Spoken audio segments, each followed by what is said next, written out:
राम राम जी। तो दोस्तों, आज एक गुरु और एक शिष्य की कथा आपको सुनाएंगे। तो एक सीधा साधा भक्त था जो अपने गुरु से शिक्षा ग्रहण करता था।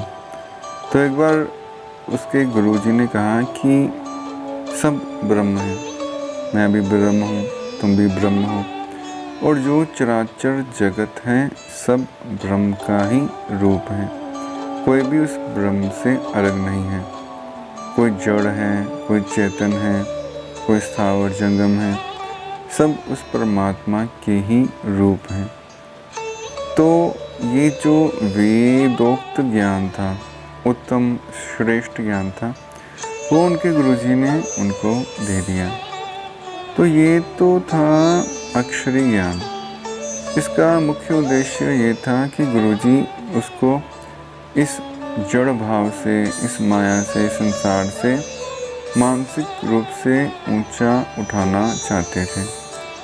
लेकिन वो बेचारा सीधा साधा भक्त, वो समझा कि मुझे ब्रह्म ज्ञान हो गया है। उसने कहा, गुरुजी बस यही ब्रह्म ज्ञान होता है? गुरुजी ने कहा, हाँ बच्चा, यही ब्रह्म ज्ञान है, वेदों में जिसको बताया गया है, बखान किया गया है। तो वो बोला, ठीक है जी, बात मेरी समझ में आ गई, मैं भी ब्रह्म, आप भी ब्रह्म, सब ब्रह्म। तो वो तो बड़े ठाठ से चल रहा था कि मुझे ब्रह्म ज्ञान हो चुका है। आगे से काफ़ी लोग चिल्लाते हुए आए कि साधु महात्मा जी, सामने से एक हाथी आ रहा है, तो वो पागल हो गया है।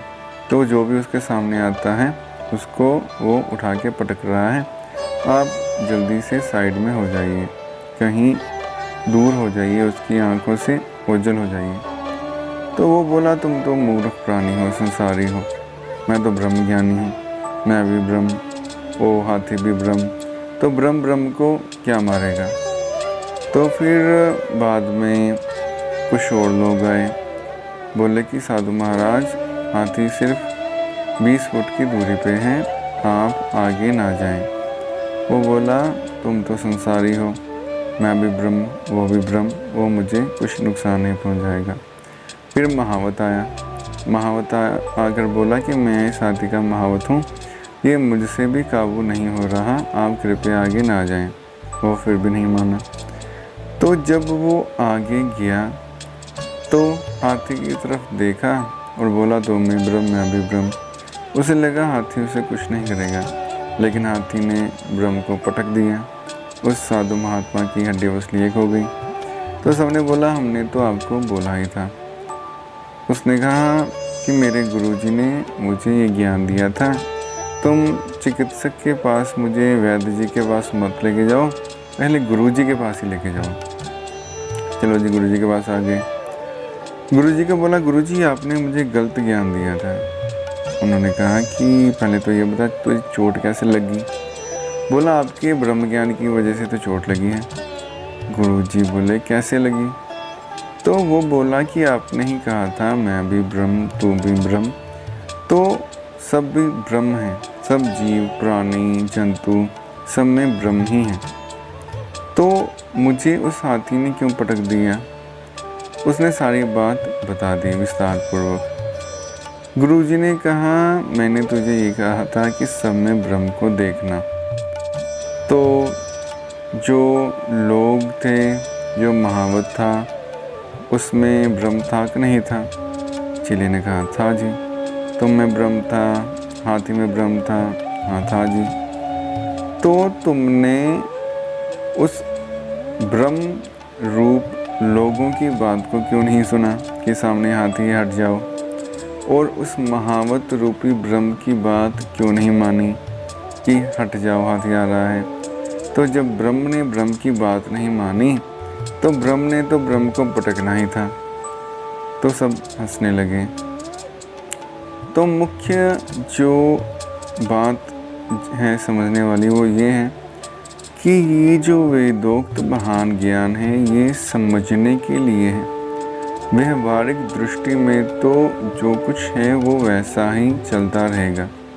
संसार जो है वो तो अपने हिसाब से ही चलेगा। संसार को आप बदल नहीं सकते, आपने सिर्फ अपने मन को बदलना है, अपनी विचारधारा को विस्तृत करना है। बाकी तो जो जैसा है वैसा ही है, संसार जैसा है वैसा ही है और वैसा ही रहेगा। आपको सिर्फ अपने मन को बदलना है। ये जो ज्ञान है कि सब ब्रह्म है, ये भी ज्ञान बहुत उत्तम है, लेकिन ये अपने मन को समझाने के लिए है कि आपका कोई अनिष्ट कर दे, आपको कुछ तकलीफ़ दे दे या कुछ बुरा हो रहा है आपके साथ। तो जब सब कुछ ब्रह्म ही है तो कष्ट देने वाला भी ब्रह्म, कष्ट भोगने वाला भी ब्रह्म, तो फिर चिंता करने की या अपने मन में द्वेष वैर रखने की क्या ज़रूरत है। तो ये सब चीज़ें समझने के लिए, अपने मन को ठीक करने के लिए है। संसार को ठीक आप कभी भी नहीं कर पाओगे। संसार तो जैसा है वैसा ही चलेगा, लेकिन आप अपने मन को सुधार सकते हैं, अपने मन को ठीक कर सकते हैं। तो हमें अपने मन को ठीक करने का प्रयत्न करना चाहिए। संसार तो जैसा ईश्वर चलाना चाहते हैं वैसा ही चलाएंगे। धन्यवाद।